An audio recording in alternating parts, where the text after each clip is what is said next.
Aleluias. João capítulo 8, a partir do verso 1, diz assim: Jesus, porém, foi para o Monte das Oliveiras. Ao amanhecer, ele apareceu novamente no templo, onde todo o povo se reuniu ao seu redor, onde ele se assentou para ensiná-lo. Os mestres da lei e os fariseus trouxeram uma mulher surpreendida em adultério, fizeram-na ficar em pé diante de todos. Disseram a Jesus: Mestre, esta mulher foi surpreendida em ato de adultério. Na lei de Moisés nos ordena apedrejar as mulheres. E o Senhor que diz? Eles estavam usando essa pergunta como armadilha, a fim de terem uma base para acusá-lo. Mas Jesus inclinou-se e começou a escrever no chão com o dedo. Visto que continuavam a interrogá-lo, ele se levantou e lhes disse: Se algum de vocês estiver sem pecado, seja o primeiro a tirar a pedra nela. Inclinou-se novamente e continuou escrevendo no chão. Os que ouviam foram saindo, um de cada vez, começando pelos mais velhos. Jesus ficou só, com a mulher em pé diante dele. Então Jesus pôs-se em pé e perguntou-lhe: Mulher, onde estão eles? Ninguém a condenou? Ninguém, Senhor, disse ela. Declarou Jesus: Eu também não a condeno. Agora vá e abandone a sua vida de pecado. O título dessa mensagem, da nossa reflexão dessa noite, é Jesus, o Libertador. Jesus enquanto Libertador é o que nós vamos tratar a partir desse texto. Esse texto nos mostra que Jesus tinha vindo do Monte das Oliveiras, tinha ido até o templo, e ali ele ensinava o povo. E como de costume, estavam presentes ali os fariseus e os doutores da lei, que faziam oposição e perseguiam a Jesus. Então, em diversos contextos, diversos momentos da missão de Jesus aqui na terra, esses homens, os fariseus e esses doutores da lei, aqueles que eram especialistas na lei, eles perseguiam Jesus, confrontavam Jesus. E essa oportunidade aqui foi mais uma delas. Mas mais uma vez eles interrogavam Jesus sobre a lei. Como de outras vezes, eles buscavam usar a lei como armadilha, como diz o texto para nós aqui, que eles usavam, verso 6, eles usando essa pergunta como uma armadilha a fim de terem uma base para acusá-lo. Ou seja, eles queriam, de qualquer maneira, achar em Jesus uma falha mediante a lei. Entretanto, eles estavam, nesse contexto aqui, burlando a lei. Porque aqui diz que eles trouxeram, os mestres da lei e os fariseus, verso 3, trouxeram uma mulher surpreendida em adultério e fizeram-na ficar em pé diante de todos. Disseram a Jesus: Mestre, esta mulher foi surpreendida em ato de adultério. Na lei de Moisés nos ordena apedrejar tal mulheres. E o Senhor que diz? Eles estavam usando essa pergunta com armadilha a fim de terem uma base para acusá-lo. Eles trouxeram uma mulher, mas tinha uma falha nesse processo legal que eles estavam iniciando diante de Jesus, porque eles só apresentaram a mulher. Mas segundo a lei, eles teriam que ter trazido o homem que participou do ato com ela. Em Deuteronômio capítulo 22, a partir do verso 22, diz assim: Se um homem for surpreendido deitado com a mulher de outro, os dois terão que morrer, o homem e a mulher com quem se deitou. Elimine o mal do meio de Israel. Ou seja, eles teriam que ter trazido não só a mulher, mas ter trazido também o homem. Num tribunal comum dos nossos tempos, ou de um outro tempo qualquer advogado com mínimo de atenção, ele anularia esse processo de condenação para com ela, porque tinha uma falha nesse processo. Ele estava incompleto, porque estava faltando a figura do homem. Mas como eles queriam pegar Jesus, e o objetivo era esse, eles não mediam esforços, e aí nesse caso eles puseram essa mulher, né, o seu pecado. O pecado em si já traz uma vergonha, né, separa o homem de Deus, e ela ainda passou por essa situação de humilhação, de ser exposta na presença pública, na presença de muita gente. Mas como eu acabei de colocar, tinha uma falha nesse processo, né? Então faltaria ali a figura do homem. E então eles trouxeram a mulher, eles falaram a respeito da lei, e interessante que Jesus teve uma postura com eles, né? Jesus, ao ouvi-los, não colocou o foco no que eles estavam falando, nem neles e nem na mulher. Jesus inclinou-se no verso 6, no final, diz assim: eles estavam usando a pergunta como armadilha a fim de terem uma base para acusá-lo. E no final desse verso diz assim: mas Jesus inclinou-se e começou a escrever no chão com o dedo. Ou seja, Jesus não olhou para eles, tirou o foco deles, tirou o foco da mulher, né, que o foco deles era a mulher, mas na realidade o foco principal deles era Jesus. O alvo principal não era a condenação daquela mulher. O alvo principal era condenar Jesus. Era ter alguma coisa para condená-lo, para acusá-lo. E Jesus não coloca o foco nele, Jesus tira o foco dele, Jesus não se deixa influenciar pela fala deles, pelo que eles estavam buscando fazer. Jesus se neutraliza, né, ao escrever no chão, Jesus se neutraliza da influência deles. Isso é uma coisa que nós de imediato aprendemos aqui com Jesus nesse contexto aqui.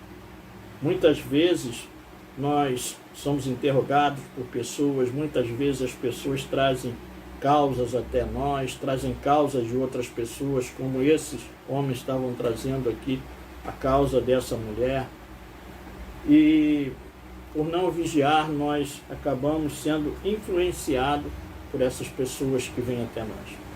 Então a primeira coisa que nós aprendemos aqui é que temos que vigiar para não sermos influenciados negativamente. Assim como nós podemos ser influenciados positivamente, nós podemos ser influenciados negativamente. Se a influência que recebemos é positiva, ela tende a trazer para nós benefícios, e a partir dessa influência, para aqueles com os quais nós vamos interagir a partir daquilo que ouvimos, a partir daquilo que fomos influenciados. Mas se a influência for negativa, isso pode trazer para nós um prejuízo e para outras pessoas, como se daria o caso dessa mulher aqui. Essa mulher estava a ponto de ser morta. E Jesus tinha uma missão, que era salvar a humanidade. Jesus veio para salvar, e ele tinha essa missão como Salvador. E ao se neutralizar desses homens, ao escrever na areia, por tirar o foco desses homens, não se deixar influenciar, ele não perdeu o foco na sua missão. Jesus veio para salvar, Jesus veio para trazer vida, não morte. E aí ele não perde o foco na missão. Muitas vezes nós corremos o risco de dar ouvidos indevidamente às pessoas e sermos influenciados por causas, por questões que não estão relacionadas diretamente com a missão que nos é proposta por Cristo, que é sermos pregadores do Evangelho, anunciadores das boas novas, para levarmos a salvação em Cristo para as pessoas, e perdemos o foco. E aí investimos o nosso tempo, os nossos recursos, a nossa vida em coisas que não estão relacionadas diretamente com a missão que recebemos de Cristo. Então isso é uma outra lição que podemos aprender com Jesus, a mantermos o foco na missão. Primeiro, não sermos influenciados, não nos deixar influenciar por coisas que podem nos tirar o foco da missão. E Jesus procedeu assim. E o 7 diz assim: visto que continuava a interrogá-lo, ele se levantou e lhes disse: se alguém de vocês estiver sem pecado, seja o primeiro a tirar a pedra nela. Eles usavam aqui a lei, né, para questionar, para apontar o erro dessa mulher, né? Mas é interessante porque muitas vezes as pessoas são dispostas a apontar os erros dos outros, os pecados dos outros, esquece que também são pecadores, esquece que também erram. E muitas pessoas procedem assim para encobrir os seus próprios erros. Quando destaca os erros dos outros, na realidade, ela está camuflando muitas vezes o seu. Está fazendo com que os seus erros não sejam vistos e ponha em evidência os erros das pessoas. Talvez você que esteja me ouvindo nesse momento tenha conhecimento de muita gente que procede assim, mas que nós possamos ter cuidado com isso e estar atento com o que ouvimos. Porque muitas vezes a intenção de apontar os erros dos outros, encobrir os seus próprios erros.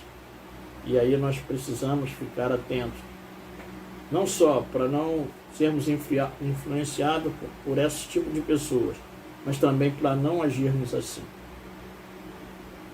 E tomarmos cuidado, porque senão nós facilmente podemos fazer coro com muitas pessoas e acusar os outros. Então toma cuidado com as influências que você recebe e com quem tem por hábito ficar apontando os erros dos outros. E as pessoas que procedem assim, elas têm dificuldade de ver os seus próprios erros. Na sequência aqui, diz: visto que continuava a interrogá-lo, se levantou e lhes disse: se algum de vocês estivesse em pecado, seja o primeiro a tirar a pedra nela. Inclinou-se novamente e continuou escrevendo no chão. No verso 9 diz assim: os que ouviram foram saindo, um de cada vez, começando pelos mais velhos. Jesus ficou só com a mulher em pé diante dele. Eles foram confrontar Jesus a partir da lei, da questão daquela mulher. A intenção era confrontá-lo, para acusá-lo, mas eles foram confrontados. Eles não esperavam ser confrontados, eles foram para confrontar e foram confrontados. E aí, por conta desse confronto, por conta deles serem conduzidos por Jesus a olhar para eles mesmos, a própria lei que eles falavam, a lei que apontava o pecado, eles foram confrontados com seus pecados. E aí eles foram embora.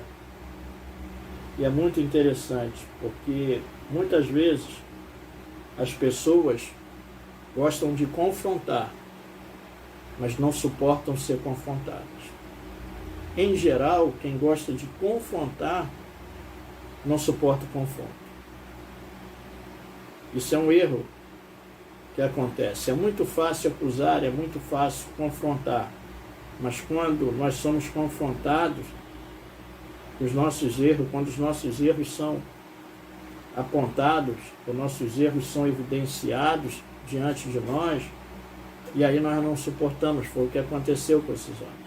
Eu fico imaginando a fúria com que eles vinham, a sede com que eles vinham com relação àquela mulher, para apedrejar aquela mulher, para acusar Jesus, para alcançar uma falha ali em Jesus, confrontar Jesus.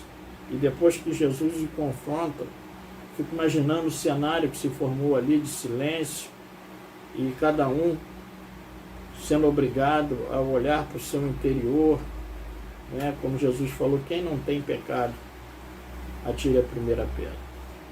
E aí eles foram confrontados com seus próprios pecados. Eles que vieram apontar um pecado de uma pessoa, eles que vieram trazer a Jesus um pecado, uma pessoa um pecado, o pecado de alguém, eles foram confrontados com o seu. Então, mais importante do que confrontar ou acusar os pecados dos outros é reconhecer os nossos. Porque quando reconhecemos os nossos pecados, o maior beneficiado somos nós. Porque ao reconhecer os nossos pecados, nós podemos ter a nossa vida transformada a partir daí. E assim como Jesus agiu para a libertação daquelas pessoas, porque eles tinham pecado, e o propósito de Jesus é nos libertar, e ele deu a possibilidade àqueles homens deles serem libertos, de reconhecer os seus pecados, de confessarem os seus pecados e abandonarem os seus pecados. Ele deu essa oportunidade à mulher, quando ele falou lá no final, agora vá, abandone a sua vida de pecado. Então, o propósito de Jesus não era só aquela mulher ser liberta do pecado, mas todos que estavam naquele momento e todos que ouvem a sua mensagem. Todos precisam ser libertos, todos precisam de libertação. E aí ele deu a oportunidade àqueles homens, primeiro de reconhecer, porque com relação ao pecado, para que nós possamos ser libertos do pecado, primeiro nós temos que reconhecer. Segundo, nós temos que confessar. E terceiro, nós temos que nos arrepender. Então eu reconheço, eu me arrependo e confesso os meus pecados e peço perdão. E aí eu tenho os meus pecados perdoados e sou liberto. Então essa oportunidade que surgiu diante de Jesus ao trazer essa mulher era uma oportunidade especial da libertação daquela mulher, da libertação daqueles fariseus, da libertação de todos aqueles que ouviam. Essa é uma outra lição para nós. Que nós devemos aproveitar as oportunidades dos pecadores que nos cercam, daquilo que a gente tem conhecimento, de pessoas que vivem na prática, têm uma vida de pecado. E quando nós tomamos conhecimento, o que nos cabe fazer é ajudar essas pessoas a se libertarem dessa vida de pecado. Não acusá-las e deixá-las à mercê do pecado, e o salário do pecado é a morte, mas ajudá-las a se libertarem da sua vida de pecado e passarem a ter uma vida nova em Cristo. Foi essa oportunidade que Cristo aproveitou. Que lição maravilhosa nos dá o Mestre. Uma situação que era para terminar em morte. Ele reverte o quadro para que seja transformada numa oportunidade de gerar novas vidas nele. No verso 10 a 11, diz assim: Então Jesus pôs em pé e perguntou-lhe: Mulher, onde estão eles? Ninguém a condenou? Ninguém, Senhor, disse ela. Declarou Jesus: Eu também não a condeno, agora vá e abandone a sua vida de pecado. Jesus libertou a mulher da condenação da morte física, quando aqueles homens desistem, olham para si, e aí ela está livre daquela condição que ela seria apedrejada. E Jesus deu a possibilidade a ela da libertação do pecado e aí a salvação. Esse mesmo capítulo, no partir do verso 31, diz assim: Disse Jesus aos judeus que haviam crido nele: Se vocês permanecerem firmes na minha palavra, verdadeiramente serão meus discípulos, e conhecerão a verdade, e a verdade os libertará. Eles responderam: Somos descendentes de Abraão e nunca fomos escravos de ninguém. Como você pode dizer que seremos livres? Jesus respondeu: Digo-lhes a verdade, todo aquele que vive pecando é escravo do pecado. O escravo não tem lugar permanente na família, mas o filho pertence a ela para sempre. Portanto, se o Filho os libertar, vocês de fato serão livres. Conhecerão a verdade e a verdade vos libertará. E aí Jesus declarou: eu sou a verdade. Jesus liberta, Jesus é o libertador. Romanos, no capítulo 5, no verso 20, Paulo escrevendo aos Romanos diz assim: a lei foi introduzida para que a transgressão fosse ressaltada, mas onde aumentou o pecado, transbordou a graça, a fim de que assim como o pecado reinou na morte, também a graça reine pela justiça para conceder vida eterna mediante Jesus Cristo, nosso Senhor. Mas onde aumentou o pecado, transbordou a graça, ou, numa outra versão, superabundou a graça. Maravilhosa graça, a graça libertadora, a graça que salva. Então, quando nós nos depararmos com pessoas, com relação como essa mulher, e aonde nós encontrarmos lugares aonde tem se manifestado o pecado, aonde o pecado tem reinado, que nós possamos trabalhar para a manifestação da graça. Aonde abundou o pecado, superabundou ou transbordou a graça. Nós vivemos num contexto que nos cerca de muitos pecados, pessoas presas no pecado. Então essa é uma lição poderosa de Jesus, uma mensagem poderosa de Jesus.